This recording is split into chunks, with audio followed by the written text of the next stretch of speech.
मैं जहांगीर आलम आप सभी लोगों का पृष्ठ रसायन के इस नए लेक्चर में एक बार फिर से बहुत बहुत स्वागत करता हूं। तो दोस्तों, आप सभी जानते हैं कि पृष्ठ रसायन का ये जो नया टॉपिक छिड़ा हुआ है जिसका नाम कोलाइड्स है। कोलाइड्स के बारे में हम लोगों ने क्या क्या पढ़ा, तो एक, कोलाइड्स क्या होते हैं उसके बारे में हम लोगों ने जाना। दूसरा, कोलाइड का वर्गीकरण, अलग अलग आधार पे कोलाइड कितने प्रकार के होते हैं उनका अध्ययन किया हम लोगों ने। और एक पॉइंट था methods of preparation of colloid, यानी कोलाइड बनाने की जो विधि है उन विधियों का हमने वर्णन किया था। अगर आप लोग ये चीज़ नहीं पढ़े हैं तो पीछे वाला वीडियो ज़रूर देखें ताकि आने वाला जो पॉइंट है उसमें कोई समस्या आप लोगों को ना हो। ठीक है दोस्तों, तो आज का ये जो नया लेक्चर है इसको हम लोग स्टार्ट करते हैं। और स्टार्ट करते के साथ हमारा एक नया टॉपिक्स निकलता है जो आप लोगों के बोर्ड पे दिखलाई दे रहा है, प्यूरिफिकेशन ऑफ कोलाइड, यानी कोलाइड का शुद्धिकरण। तो दोस्तों, आज हम लोगों को कोलाइड में जो भी अशुद्धि है उसका सफाया करना है, यानी कि आज कोलाइड में जो दुश्मन हैं उनसे जंग लड़नी है। ठीक है, तो हमको ये जानना पड़ेगा कि कोलाइड में दुश्मन कौन है, क्योंकि उस लड़ाई का कोई महत्व तो नहीं होता जिस लड़ाई में ये डिसाइड ना हो कि आपके सामने दुश्मन कौन है। तो दोस्तों चलिए हम देखते हैं कोलाइड में दुश्मन कौन होता है, यानी अशुद्धि कौन होता है। ठीक है, कोलाइडी विलयन आप सभी जानते हैं दोस्तों कि कोलाइडी विलयन में दो चीज़ों का होना अति आवश्यक है। एक तो प्रक्षिप्त प्रवस्था और एक परिक्षेपण माध्यम। प्रक्षिप्त प्रवस्था जिसकी मात्रा कम होती है, प्रक्षेपण माध्यम जिसकी मात्रा कोलाइडी विलयन में अधिक होती है। प्रक्षिप्त प्रवस्था को परिक्षेपण माध्यम में मिलाते हैं। तो प्रक्षिप्त प्रवस्था के रूप में मान लीजिए उसको हम लोग कोलाइडी कण भी बोल सकते हैं, कोलाइडी कण। ठीक है, उसके बाद प्रक्षेपण माध्यम मान के चलते हम कि यहाँ पे प्रक्षेपण माध्यम क्या है, जल है। तो दोस्तों आप लोगों को याद होगा कि कोलाइडी विलयन तब कहलाएगा, यानी कि कोई भी विलयन कोलाइडी विलयन तब कहलाएगा जब उसमें प्रक्षिप्त कण का आकार 1 नैनोमीटर से 1000 नैनोमीटर तक हो, तब वह विलयन कोलाइडी विलयन कहलाएगा, अन्यथा नहीं। अगर 1 नैनोमीटर से कम होता है तो उसको हम ट्रू सॉल्यूशन वास्तविक विलयन कहते हैं। अगर 1000 नैनोमीटर से अधिक होता है तो दोस्तों उसको हम लोग निलंबन कहते हैं। अब हम यहाँ देखते हैं इसमें अशुद्धि क्या होती है। तो दोस्तों इस अशुद्धि को जानने के लिए आपको फिर पीछे वाले टॉपिक्स यानी पीछे वाले वीडियो को देखना पड़ेगा।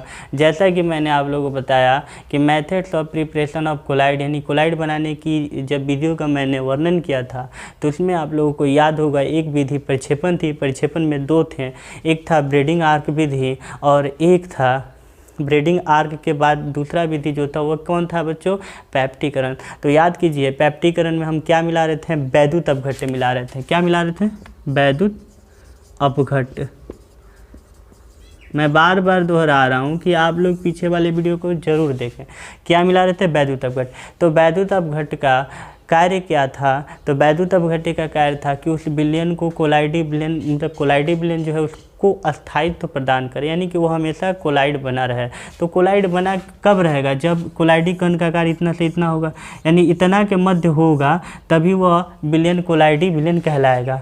तो वैद्युत अपघट्य क्या करता है, इसके चारों तरफ जाके क्या करता है, चिपक जाता है और इस कण को फिर से जुड़कर बड़ा नहीं होने देता है। यानी कि अगर बड़ा हो जाएगा तो 1000 नैनोमीटर से अधिक हो जाएगा और उस समय यह विलयन कोलाइडी विलयन नहीं कहलाएगा, निलंबन कहलाने लगेगा। तो इसलिए हम लोग क्या मिलाते हैं, वैद्युत अपघट्य। तो वैद्युत अपघट्य का कुछ हिस्सा जो है इसमें सहायक होता है, लेकिन कुछ ऐसे हिस्से भी होते हैं जो इसमें सहायक नहीं होते हैं, यानी कि अतिरिक्त मात्रा होते हैं। कुछ मात्रा जितना चाहिए वह क्या करता है, कोलाइडी विलयन के स्थायित्व के लिए सहायक होता है, लेकिन कुछ मात्रा एक्स्ट्रा होने के कारण वह क्या हो गया, उसमें अशुद्धि हो गया। क्या हो गया, अशुद्धि। तो उसी को हटाना, उसी को छांटने का जो प्रक्रम है उसी को हम लोग कहते हैं कोलाइड का शुद्धिकरण। तो दोस्तों पढ़ के मैं बताता हूँ, कोलाइडी विलयन बनाते समय, ठीक है ना, कोलाइडी विलयन बनाते समय उनमें वैद्युत अपघट्य की अतिरिक्त मात्रा, यानी कि एक्स्ट्रा मात्रा, वैद्युत अपघट्य तो चाहिए लेकिन वैद्युत अपघट्य की क्या, अतिरिक्त मात्रा, ठीक है, यानी कि ज़्यादा मात्रा में हम दे देते हैं। एवं कुछ अन्य विलय क्या होती है, ये सब अशुद्धियाँ हैं। कहता है कि अशुद्धियों को आवश्यक सीमा तक, यानी कि कोलाइडी विलयन में जितना चाहिए, यानी कहने का मतलब मान लीजिए कि इस कोलाइडी विलयन में आपको 90 ml, मतलब मान के चलिए 90 ग्राम आपको चाहिए और 100 ग्राम आप डाल दिए, तो 10 ग्राम अतिरिक्त हो गया, तो 10 ग्राम क्या है, अशुद्धि है। ये मानने के लिए मैंने बताया था 10 ग्राम क्या है, अशुद्धि है, तो उसको लिमिट तक लाना होगा, कितना, 90 ग्राम तक लाना होगा, ठीक है ना। ये मान के मैंने बताया आप लोगों को। तो अतिरिक्त अशुद्धि, जो अशुद्धियों को आवश्यक सीमा तक कम करने के लिए, यानी मान के चलिए 90 ग्राम की आवश्यकता है, आप 100 ग्राम दे दिए, तो उसको कम करने के लिए एक प्रक्रम अपनाते हैं। प्रयुक्त जो प्रक्रम होता है, जो विधि होता है, उसी को हम लोग कहते हैं कोलाइड का शुद्धिकरण, कोलाइड विलयनों का शुद्धिकरण। यानी कि कोलाइड विलयन में जो अशुद्धि होती है, उस अशुद्धियों को निर्धारित सीमा तक, मतलब कि जितना उसको चाहिए वहाँ तक कम करने के लिए जो हम प्रयुक्त प्रक्रम अपनाते हैं, यानी कि जो प्रक्रम हम प्रयुक्त करते हैं, अपनाते हैं, यूज करते हैं, वह कहलाता है कोलाइडी विलयनों का शुद्धिकरण। तो कोलाइडी विलयनों के शुद्धिकरण के भी कई विधियाँ हैं। एक है आपका डायलिसिस, एक है इलेक्ट्रोडायलिसिस, एक है अल्ट्राफिल्ट्रेशन। तो सबसे पहले हम लोग पढ़ेंगे डायलिसिस के बारे में। डायलिसिस यानी कि अपोहन। तो दोस्तों चलिए हम लोग अपोहन के बारे में पढ़ते हैं। पहले आप लोग इसको नोट कर लीजिए। कोलाइड शुद्धिकरण का सबसे पहला प्रोसेस है डायलिसिस, यानी डायलिसिस द्वारा हम लोग कोलाइड कैसे शुद्ध करेंगे, इसके बारे में हम लोग समझते हैं। तो डायलिसिस में क्या होता है कि डायलिसिस में अशुद्ध कोलाइडी विलयन जो है, अशुद्ध कोलाइडी विलयन कहने का मतलब क्या, तो उसमें एक तो कोलाइडी कण होंगे जिसका आकार क्या होगा, 1 नैनोमीटर से 1000 नैनोमीटर, ठीक है। उसके बाद परिक्षेपण माध्यम जल होगा और उसके बाद क्या होगी, अशुद्धियाँ। तो दोस्तों इसी अशुद्धियों को अलग करना है हमको, ताकि कोलाइड अशुद्ध से कहाँ बदल जाए, शुद्ध कोलाइड विलयन में बदल जाए। तो इस अशुद्धियों का आकार मैं आप लोगों को बता दूंगा, 1 नैनोमीटर से क्या होता है, कम होता है। क्या होता है, 1 नैनोमीटर से कम होता है।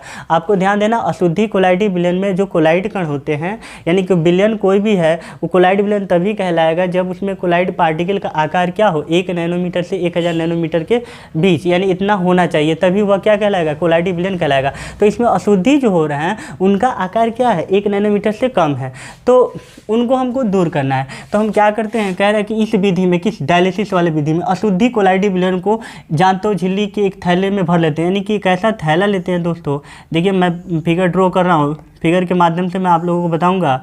एक ये थैली ले लिया, ठीक, एक थैली ले लिया गया और इस थैली में क्या हुआ है कि जांतो झिल्ली लगा हुआ है। क्या लगा हुआ है, जांतो झिल्ली। कहने का मतलब कि ये कैसा थैली है जिसमें क्या है, जांतो झिल्ली, क्या है, जांतो झिल्ली लगा हुआ है। एक थैली लेते हैं, ठीक है। अब जांतो झिल्ली, तो जांतो झिल्ली में क्या होते हैं कि बारीक बारीक छिद्र होते हैं। क्या होता है दोस्तों, बारीक बारीक छिद्र होते हैं। इतना बारीक छिद्र होते हैं जिससे केवल 1 नैनोमीटर से कम आकार वाले जो पार्टिकल है वही आर पर आ जा सकते हैं। अगर 1 नैनोमीटर या 1 नैनोमीटर से अधिक आकार के जो कण हैं वह अगर आ रहे हैं तो इसमें क्या होंगे, इधर से उधर, यानी कि झिल्ली को आर पार नहीं कर पाएंगे। यानी झिल्ली को आर पार वही कण कर पाएंगे जिनका आकार 1 नैनोमीटर से कम होगा। कितना, 1 नैनोमीटर से कम होगा। जो 1 नैनोमीटर या 1000 नैनोमीटर तक आते हैं वे कण इस झिल्ली से आर पार नहीं आ सकते हैं, ठीक है। तो इसमें हम क्या करते हैं, एक ऐसा थैला लेते हैं जिसमें क्या लगा होता है दोस्तों, जांतो झिल्ली लगा होता है। जांतो झिल्ली में, मतलब इस थैले में हम क्या करते हैं, अशुद्ध कोलाइडी विलयन को डालते हैं। क्या करते हैं, अशुद्ध कोलाइडी विलयन को डालते हैं। तो अशुद्ध कोलाइडी विलयन में क्या क्या होंगे, कोलाइडी पार्टिकल में, तो मान के चलेंगे कोलाइडी पार्टिकल का आकार तो बड़ा है, 1 नैनोमीटर से तो अधिक है, 1 नैनोमीटर या 1000 नैनोमीटर है। और जो अशुद्ध है वह क्या है, डॉट डॉट डॉट डॉट द्वारा मैं उसको प्रदर्शित कर रहा हूँ। ये अशुद्ध है, जो डॉट डॉट द्वारा प्रदर्शित किया गया ये अशुद्धि है कोलाइडी विलयन के। और ये जो बड़ा बड़ा जो ये दिखला रहे हैं आप लोगों को, इनका आकार 1 नैनोमीटर से 1000 नैनोमीटर तक है। ये क्या है, कोलाइडी कण है। अब इसको हम क्या करते हैं, इस प्रकार हम इसमें क्या ले लिए, एक कोलाइडी विलयन। कैसा कोलाइडी विलयन लिया, अशुद्धि कोलाइडी विलयन। अशुद्ध कोलाइडी विलयन को इसमें हम डाल देते हैं, जिसमें ये क्या है, कोलाइड पार्टिकल, और ये क्या है, डॉट डॉट जो दर्शाया गया, ये क्या है आपका, ये अशुद्धि है। अब इसको हम क्या करते हैं दोस्तों, इसको हम बहते हुए पानी में क्या करते हैं, डुबो देते हैं। बहते हुए पानी में हम क्या करते हैं, इसको डुबो देते हैं। ये एक सेटअप करके मैं दिखला रहा हूँ, आप लोगों को दिखला रहा हूँ। ये बहते हुए पानी में इसको हम क्या करते हैं, डाल देते हैं। पानी मान के चलिए इधर से फ्लो करके जा रहा है और इधर से क्या हो रहा है, निकल जा रहा है। तो पानी जब इधर से इधर जाएगा तो पानी क्या करेगा, इसमें तो बारीक बारीक छिद्र है, झिल्ली में क्या बारीक बारीक छिद्र है, और छिद्र ऐसा है जिससे एक मतलब ऐसा छिद्र है जिससे 1 नैनोमीटर से कम आकार वाले कण ही आर पार आ जा सकते हैं। 1 नैनोमीटर या 1 नैनोमीटर से अधिक वाले कण आर पार नहीं आएंगे जाएंगे। तो पानी के कारण यहाँ से जो बहाव उत्पन्न हो रहा है, जो प्रेशर बन रहा है, प्रेशर के कारण क्या होगा, ये झिल्ली से क्या होंगे, जिनका आकार 1 नैनोमीटर से कम है वो क्या होंगे, आर पार आ जाएंगे, यानी कि बाहर निकल जाएंगे। तो इसमें किसका आकार दोस्तों 1 नैनोमीटर से कम है, तो ये जो डॉट डॉट दिख रहा है यानी कि जो अशुद्धि है उसका आकार 1 नैनोमीटर से कम है। और कोलाइडी कण का आकार क्या है, 1 नैनोमीटर तथा 1 नैनोमीटर से अधिक है, 1000 नैनोमीटर तक है, ठीक है ना। तो वे कण क्या होंगे, इस झिल्ली से आर पार नहीं आ जा पाएंगे, जिस कारण कोलाइडी कण क्या होंगे, इसमें छन जाएंगे और अशुद्धियाँ जो है क्या होंगी, बाहर निकल जाएगी। विसरण के दौरान क्या हो जाएगी, बाहर निकल जाएगी। इस क्रिया को हम लोग क्या कहते हैं, विसरण, ठीक है। अब विसरण क्या होता है, तो विसरण का मतलब हुआ कि अधिक सांद्रता से निम्न सांद्रता की ओर बहना। तो अधिक सांद्रता आप समझते हैं जहाँ किसी पदार्थ की मात्रा कम है और जहाँ किसी पदार्थ की मात्रा अधिक है, तो अधिक मात्रा वाले से कम मात्रा की ओर प्रवाह होना, ये कहलाता है विसरण। जैसे मान लीजिए कि आप अगरबत्ती किसी कोने में जलाते हैं, कमरे के किसी कोने में जलाते हैं, तो उस अगरबत्ती के इर्द गिर्द क्या होता है, पहले धुएं की मात्रा अधिक होती है, उसके बाद धुआं क्या है, धीरे धीरे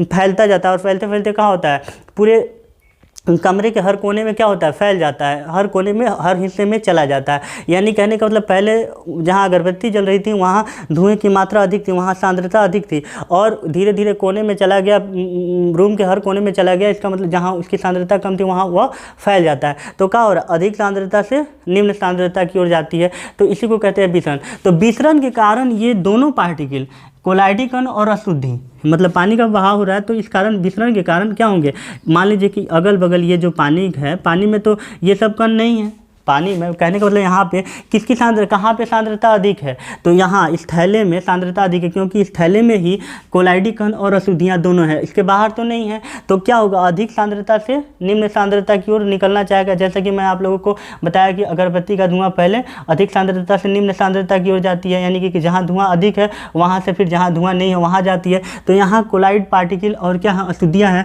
तो यहाँ से इधर जाएगी, यानी कि बाहर निकलना चाहेगी, तो दोनों कण क्या होंगे, बाहर निकलेंगे। लेकिन जानतो झिल्ली के कारण, जानतो झिल्ली किसको अलाउ करता है, जानतो झिल्ली अलाउ करता है जिनका कणों का आकार 1 नैनोमीटर से कम है, उन्हीं को अलाउ करेगा, भाई तुम ही जाओ उधर, हम और किसी को जाने नहीं देंगे। यानी कि इसकी कैपेसिटी है कि 1 नैनोमीटर से कम आकार वाले कणों को ही यह अलाउ करेगा। 1 नैनोमीटर या 1 नैनोमीटर से अधिक 1000 नैनोमीटर तक के कणों को यह अलाउ नहीं करेगा। तो ये अलाउ करता है इन दोनों को, मतलब ये दोनों निकलना चाहते हैं, लेकिन ये जानतो झिल्ली जो है इसको अलाउ करता है कि तुम बाहर जा सकते हो, इसको क्या करता है, वो अंदर ही रख लेता है। इस प्रकार कोलाइड कण और अशुद्धियाँ अलग अलग हो जाती है। इस प्रकार देख रहे हैं हम क्या, कि यही तो हम चाह रहे थे कि कोलाइड क्या हो, छट जाए किससे, अशुद्धियों से। इस प्रकार हम देखेंगे कि क्या कोलाइड क्या हो गया, शुद्ध हो गया।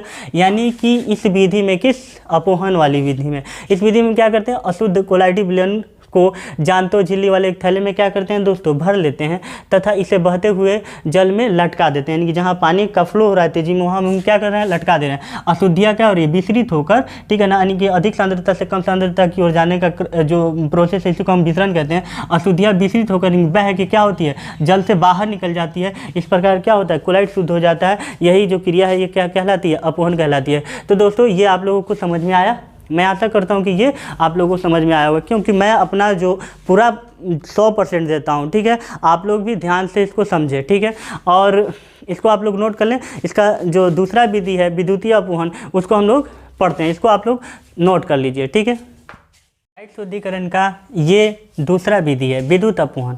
तो इसके पहले हम लोगों ने अपोहन के बारे में पढ़ा, अपोहन क्या प्रक्रम है इसके बारे में दोस्तों हम लोगों ने अध्ययन किया। अब वैद्युत अपोहन के बारे में अध्ययन करते हैं, यानी कि इसमें केवल एक इलेक्ट्रिक शब्द क्या हुआ, जुड़ गया, ठीक है। तो अपोहन क्या है, अपोहन तो हम लोग समझ गए। तो इसमें बाकी सब जो भी सेटअप है उसी तरह होता है। इसमें मान लीजिए कि यह अशुद्धि है, तो अशुद्धि यहाँ पे मान लीजिए वैद्युत अपघट्य है, वैद्युत अपघट्य, क्या वैद्युत अपघट्य। और वैद्युत अपघट्य क्या होते हैं, चार्जेबल होते हैं, यानी उन पे आवेश होता है। जैसे कि मान लीजिए कि KOH है, ये क्या है, वैद्युत अपघट्य है। इसको आप जब तोड़िएगा तो 2 आवेशों में टूटता है, K+ यानी कि धन आवेशित और OH- यानी ये क्या है, ऋण आवेशित। अब मान लीजिए कि ये जो डॉट डॉट दर्शा रहे हैं ये क्या है, ये सब अशुद्धि हैं वैद्युत अपघट्य के रूप में। तो कहने का मतलब कहीं K+ है, कहीं OH- है, कहीं K+ है, कहीं OH- है, ठीक है। अब विसरण द्वारा ये क्या होंगे, अशुद्धियाँ तो बाहर निकलेगी ही, लेकिन इसको अगर हम इलेक्ट्रिक फील्ड द्वारा जोड़ देते हैं, आप विचार कीजिए कि अगर इसको हम लोग इलेक्ट्रिक फील्ड द्वारा जोड़ देते, किसी बैटरी द्वारा हम अगर जोड़ देते तो क्या होता, ये मान लीजिए पॉजिटिव, ये निगेटिव है, तो क्या होता, हम देखेंगे कि जब हम इसको इलेक्ट्रिक फील्ड यानी कि बाहर से जब हम इसको इलेक्ट्रिक फील्ड दे देंगे, यानी कि बाहर से जब हम इसको बैटरी द्वारा जोड़ देंगे तो क्या होगा, एक पॉजिटिव है एक निगेटिव है। तो हम जानते हैं कि ये नियम है कि पॉजिटिव निगेटिव को खींचता है और निगेटिव पॉजिटिव को खींचता है। तो ये पॉजिटिव जो है वो OH माइनस को क्या करेगा, अपनी तरफ खींचेगा, और ये जो निगेटिव है K प्लस को क्या करेगा, अपनी तरफ खींचेगा। इस प्रकार ये जो क्रम है, वितरण का जो क्रम है, पहले जो साधारण अपवहन में हम लोग ने देखा कि ये जो कोलाइड से अशुद्ध कोलाइड विलयन से जो अशुद्धियाँ निकल रही थी वह धीमी गति से निकलेगी, लेकिन जैसे ही हम एक्सटर्नल फोर्स अप्लाई करेंगे, एक्सटर्नल इलेक्ट्रिक फील्ड अप्लाई करेंगे, वैसे ये जो बाहर निकलने की क्रिया है ये क्या हो जाएगी, तेज़ी से हो जाएगी। पहले मंद गति से हो रही थी, अब क्या हो जाएगी, तेज़ी से हो जाएगी। तो यह जो है यानी कि पहले जो मंद अपवहन की जो क्रिया मंद हो रही थी, उस अपवहन की क्रिया को तेज़ी से कराने के लिए, यानी इससे अशुद्धि को तेज़ी से बाहर निकालने के लिए हम एक्सटर्नल इलेक्ट्रिक फील्ड अप्लाई कर देते हैं। तो यह जो क्रिया है, यह क्रिया क्या कहलाती है दोस्तों, विद्युत अपवहन कहलाती है। साधारणतः अपवहन के प्रक्रम में जो हम लोगों ने अपवहन पढ़ा वह क्या है, वह प्रक्रम बहुत मंद होता है, बहुत धीरे धीरे होता है, ठीक है ना। उसको तेज़ी से करने के लिए यदि अशुद्धियाँ कोलाइडी विलयन में विलय पदार्थ क्या हो, वैद्युत अपघट्य हो, तो वैद्युत अपघट्य क्या होता है, K प्लस और OH माइनस में टूटता है। इसे विद्युत क्षेत्र लगा देंगे तो जो प्लस है वो निगेटिव को क्या करेगा, अपनी तरफ खींचेगा, और जो माइनस है वो पॉजिटिव को अपनी तरफ खींचेगा। इस तरह अशुद्धियाँ क्या होंगी, धीरे धीरे तेजी से खींचने लगेंगी, और इस प्रकार अशुद्धियाँ बाहर निकल जाएगी बहुत जल्दी पहले की अपेक्षा। तो यह जो प्रक्रम है, इस प्रक्रम को हम क्या कहते हैं, विद्युत अपवहन कहते हैं। अपवहन की जो क्रिया वह धीमी गति से होती है। विद्युत अपवहन यानी कि अपवहन की क्रिया को बढ़ाने के लिए, अपवहन की क्रिया की रफ्तार को बढ़ाने के लिए हम एक्सटर्नल इलेक्ट्रिक फील्ड अप्लाई करते हैं, यानी कि बाहर से विद्युतीय क्षेत्र को लगा देते हैं ताकि इसमें से जो आवेशित कण है वह क्या हो, तेज़ी से बाहर निकल जाए। तो ये आवेशित कण यानी कि अशुद्धियाँ जो है वह तेज़ी से बाहर निकल जाए। तो यह जो क्रिया है वह क्रिया क्या कहलाती है, विद्युत अपवहन कहलाती है। तो दोस्तों ये आप लोगों को समझ में आया होगा, ठीक है। तो इसको आप लोग नोट कर लीजिए। और इसका एक तीसरा विधि है जिसको हम लोग अल्ट्रा फिल्ट्रेशन कहते हैं, उसको हम लोग नेक्स्ट क्लास में हम लोग पढ़ेंगे। तो दोस्तों आज के लिए इतना ही। आने वाले टॉपिक्स के लिए, आने वाले वीडियो का आप लोग इंतज़ार करें। धन्यवाद।